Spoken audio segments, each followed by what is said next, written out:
अस्सलाम वालेकुम स्टूडेंट्स, उम्मीद करता हूँ आप सब हैरियत से होंगे। मैं आपका science teacher sir Usman Saeed from Al Nooris high school. बेटा क्लास 7 का हम चैप्टर नंबर 8 डिस्कस कर रहे हैं और इसका लेक्चर नंबर है 16। बेटा लेक्चर नंबर 16 में आपने बात करनी है, जो टॉपिक डिस्कस करना है वो है रेगुलर एंड इर्रेगुलर रिफ्लेक्शन। बेटा आपको अगर याद हो तो प्रीवियस लेक्चर के अंदर हमने ये बात की थी कि रिफ्लेक्शन की 2 टाइप्स होती हैं, एक रेगुलर और दूसरी इर्रेगुलर। अगर आपको यही कॉन्सेप्ट एमसीक्यू में पूछा जाए तो ऐसे पूछा जाएगा, the types of reflection are, तो नीचे ऑप्शन होंगे 1 2 3 4। तो ये आपके पास एक एमसीक्यू बन जाता है कि टाइप्स ऑफ रिफ्लेक्शन कितनी हैं, 1 है, 2 हैं, 3 हैं या 4 हैं। उसके बाद बेटा अगर आप देखें रेगुलर और इर्रेगुलर रिफ्लेक्शन क्या होती है, तो उसके लिए सबसे पहले हमें दोनों की डेफिनेशन करनी पड़ेगी और फिर हम आगे जाके फर्दर इसको प्रोसीड करेंगे। तो सबसे पहले रेगुलर रिफ्लेक्शन की डेफिनेशन लिखते हैं बेटा। Regular reflection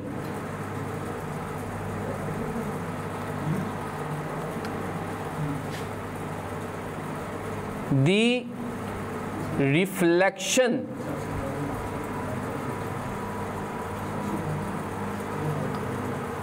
from a smooth surface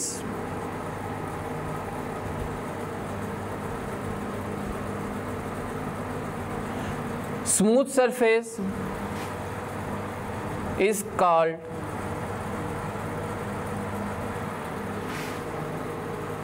regular reflection.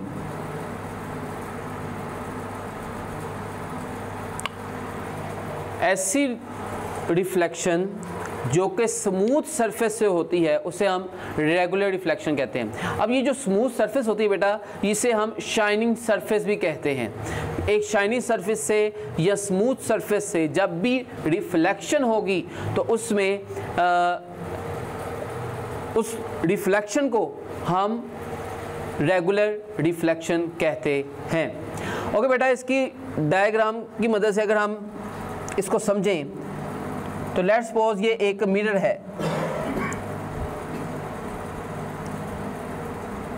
जब भी लाइट इसके ऊपर पड़ेगी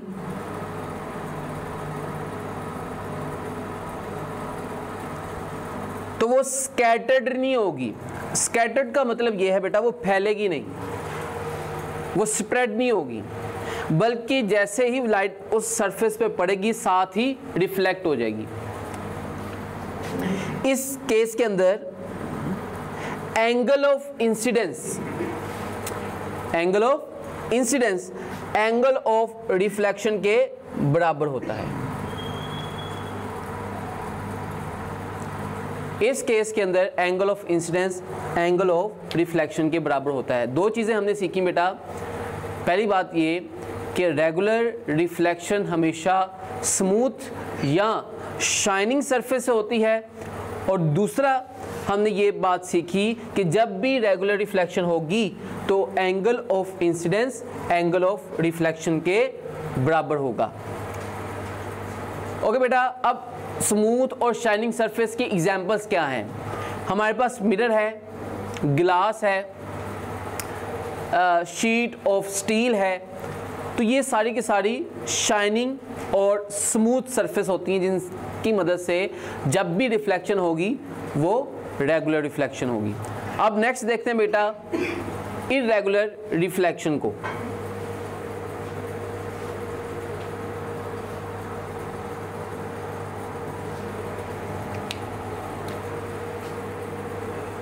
irregular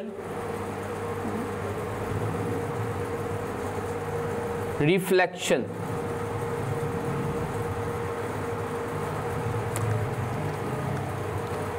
the reflection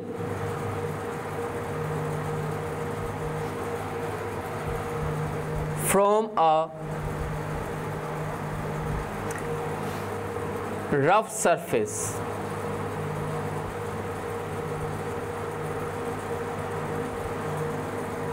is called irregular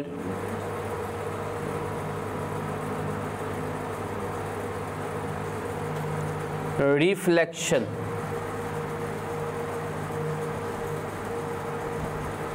clear होगी बात बेटा? अब ये जो इरेगुलर रिफ्लेक्शन है, ये रिफ्लेक्शन है फ्रॉम रफ सरफेस। अब रफ सरफेस ऐसी सरफेस होती है जो जिनकी सरफेस शाइनिंग ना हो, रफ हो, खुदरी हो, उनसे जब भी रिफ्लेक्शन होगी तो वो इरेगुलर रिफ्लेक्शन होगी। फॉर एग्जांपल आपके पास सैंड है, रफ सरफेस होती है उसकी, रेत है, ज़मीन है, अर्थ है, ये रफ सरफेसेस है, तो इनके से जब भी रिफ्लेक्शन होगी वो इरेगुलर रिफ्लेक्शन होगी। अब इरेगुलर रिफ्लेक्शन के केस में अगर लेट्स सपोज कि ये हमारे पास सैंड है,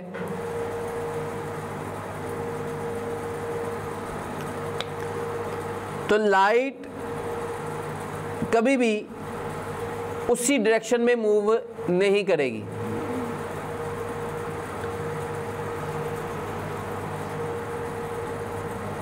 इसका मतलब ये है कि एंगल ऑफ इंसिडेंस कभी भी एंगल ऑफ रिफ्लेक्शन के बराबर नहीं होगा। लेकिन इसका मतलब हमें यह समझना चाहिए कि जब भी इरेगुलर रिफ्लेक्शन होती है तो जो लाइट है बेटा वो स्कैटर्ड हो जाती है, वो फैल जाती है। तो जब भी हम ये कॉन्सेप्ट सीखते हैं इरेगुलर रिफ्लेक्शन का, तो इरेगुलर रिफ्लेक्शन में हम ये सीखते हैं बेटा कि रिफ्लेक्शन हमेशा एक रफ सरफेस से होती है और जब भी लाइट उस सरफेस पे पड़ती है तो वो स्कैटर्ड हो जाती है, वो फैल जाती है। क्लियर होगी बात? ओके बेटा, आपकी बुक का पेज नंबर है 77 और टॉपिक नेम है regular and irregular reflection. Reflection of light का ही टॉपिक है, इसको हम स्टडी कर लेते हैं। In figure the reflection of light from a mirror of uneven surface, the reflection of light from a mirror of uneven surface has been compared with the reflection of light from a mirror of smooth surface। कहते हैं दो तरह के mirror हैं, एक की surface rough है और दूसरे की सरफेस स्मूथ है। हम इन दोनों की रिफ्लेक्शन को कंपेयर कर लेते हैं आपस में। The reflected rays from an uneven surface, जब भी लाइट एक अनइवन सरफेस से रिफ्लेक्ट होती है, आर स्कैटर्ड, वो फैल जाती है इन ऑल डायरेक्शंस, तमाम डायरेक्शंस के अंदर। This is why a clear image of object is not obtained from the mirror. इसलिए उस ऑब्जेक्ट का हमें एक क्लियर इमेज नज़र नहीं आता जो वो मिरर दिखाता है। That has lost smoothness of its surface, जो कि उसकी स्मूथ सरफेस के रफ होने की वजह से हमें उस ऑब्जेक्ट का क्लियर इमेज नज़र नहीं आता। Whereas due to regular reflections from the mirror of smooth surface, कहता है अगर रेगुलर रिफ्लेक्शन हो रही है ऐसे मिरर से जिसकी सरफेस स्मूथ है, क्लियर इमेज इज ऑब्टेन। तो यहाँ पर हमें एक और कॉन्सेप्ट मिला कि रफ सरफेस अगर होगी तो ऑब्जेक्ट का हमें क्लियर इमेज नज़र नहीं आएगा, और अगर मिरर की सरफेस स्मूथ होगी तो बेटा हमें एक क्लियर इमेज मिल जाएगा।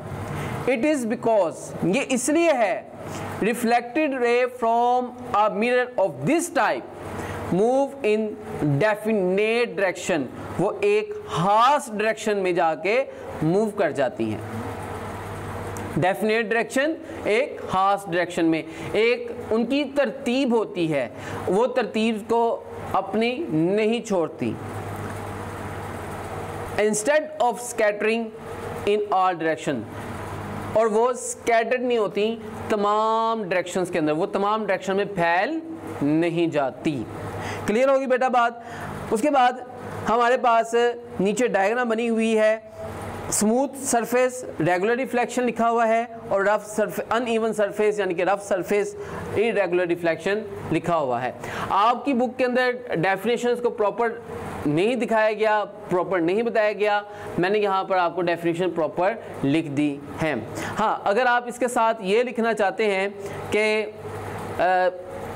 Image is obtained by regular reflection is clear and image is obtained by irregular reflection is not clear, तो ये भी आपके लिए एक एक्स्ट्रा इंफॉर्मेशन हो जाएगी, आप इसके साथ लिख सकते हैं। क्लियर होगी बात। उसके बाद हमारे पास जो नेक्स्ट टॉपिक है बेटा, व्हाट इज द बेस्ट और एन आइडियल मिरर।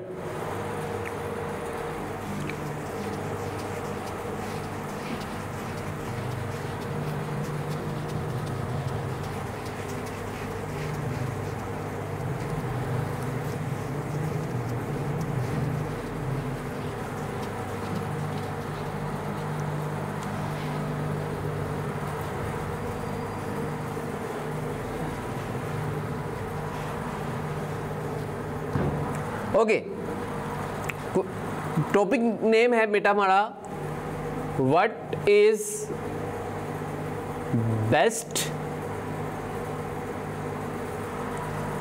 और एन आइडियल मिरर।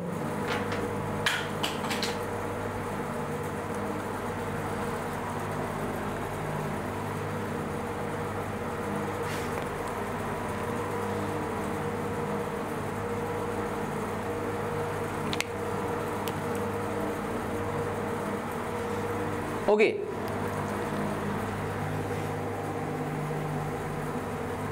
बेटा अगर आप अपने माइंड पे गौर करें, अपने माइंड के अंदर ये बात सोचें कि हम डेली लाइफ के अंदर ज़्यादातर कौन सा मिरर इस्तेमाल करते हैं, तो आपको पता लगेगा कि हम ज़्यादातर ऐसे मिरर को यूज़ करते हैं जिसकी सरफेस स्मूथ होती है। जैसे कि हमारे घरों में मिरर लगे होते हैं जिसमें हम अपनी फेस को देखते हैं, अपने कपड़ों को देखते हैं कि वो हमें कैसे लग रहे हैं। वो जो मिरर होता है, आप उसकी सरफेस के ऊपर अगर अपनी फिंगर से रब करें तो वो आपको स्मूथ नज़र आते हैं। इसलिए इसके अलावा जो गाड़ियों के और मोटरसाइकिल के मिरर होते हैं, उनको आप अगर अपने हाथ से उसे रब करें, उसकी सरफेस पर रब करें, तो वो भी आपको स्मूथ नज़र आएंगे। इसके अलावा कुछ स्टोर्स के ऊपर ये सिक्योरिटी कैमरास के तौर पर भी इस्तेमाल होता है, और किसी किसी जगह पे आपको ये इंडिकेशन भी दे रहा होता है कि यहाँ से गाड़ी आ रही है। यानी कि अगर लेट्स सपोज कि आप एक गली से आ रहे हैं और दूसरी गली से दूसरी गाड़ी आ रही है, तो माइट भी पॉसिबल वो दोनों आपस में टकरा जाएं अगर हार्न ना दें। तो जो मिरर होता है ये आपको इंडिकेशन देता है कि दूसरी जो गली है वहाँ पर एक कार मौजूद है और वो आपकी तरफ बढ़ रही है। यानी कि ये ट्रैफिक पर्पस के लिए भी इस्तेमाल होते हैं। लेकिन इस्तेमाल कौन से होते हैं बेटा? सिर्फ़ और सिर्फ ऐसे मिरर जो कि स्मूथ सरफेस के हामिल हों। ओके बेटा, ये इसलिए रखते हैं क्योंकि इनसे मैक्सिमम रिफ्लेक्शन होती है। पेज नंबर 78 है, टॉपिक नेम है व्हाट इज़ बेस्ट और एन आइडियल मिरर। इसको हम रीड कर लेते हैं बेटा। What else would we like to have from a mirror that reflect best. कहता है हम कैसे पता लगाएंगे कि कौन सा मिरर सबसे बेहतरीन रिफ्लेक्ट करता है। We would not like the light is lost due to absorption. हम ये पसंद नहीं करते कि लाइट किसी मिरर के ऊपर पड़े और वो मिरर उसको एब्जॉर्ब कर ले। आगे रिफ्लेक्ट ना हो, उसको जज़ब कर ले। एब्जॉर्प्शन का मतलब उसे जब्त कर ले। The best would be to have the maximum reflection, ऐसा मिरर जिसकी रिफ्लेक्शन सबसे ज़्यादा हो। It is obtained only when the surface is smooth and shiny, ये उसी वक्त मुमकिन है जब एक सरफेस स्मूथ भी हो और शाइनिंग भी हो। Shining surface stop the absorption, shining surface जो है वो लाइट की एब्जॉर्प्शन को रोक देती है। Smoothness of surface help in the formation of a clear image, जो स्मूथ सरफेस होती है, स्मूथनेस होती है, वो एक क्लियर इमेज बनाने में अपना किरदार अदा करती है। That is why the silvered glass is used in a mirror, इसलिए हम सिल्वर ग्लास जो है वो मिरर के अंदर इस्तेमाल करते हैं। The glass offer a smooth surface, glass जो है, शीशा जो है वो एक स्मूथ सरफेस को शो करता है। The silvering makes it shining, जो कि सिल्वर सरफेस है वो उसको शाइनिंग बना देती है। And red paint reduce the transmission of light and protect the silvering, जो मैंने कहा था कि जो सिल्वर सरफेस होती है उसके पीछे हम एक पेंट इस्तेमाल करते हैं, रेड लेड ऑक्साइड पेंट। उसकी मदद से वो एक तो लाइट एब्जॉर्ब नहीं होती और वो जो सिल्वर सरफेस होती है जिससे लाइट रिफ्लेक्ट होती है उसे प्रोटेक्ट करती है। इसके अंदर से जो बेटा क्वेश्चन पूछा जा सकता है, व्हाट इज़ बेस्ट और आइडियल मिरर, और इसको आप अपनी बुक से निशान लगा लें। लाइन नंबर 2 है, the best would be to have the maximum reflection से, और line number 4 help in the formation of a clear image. यहाँ तक आप इसको करेंगे।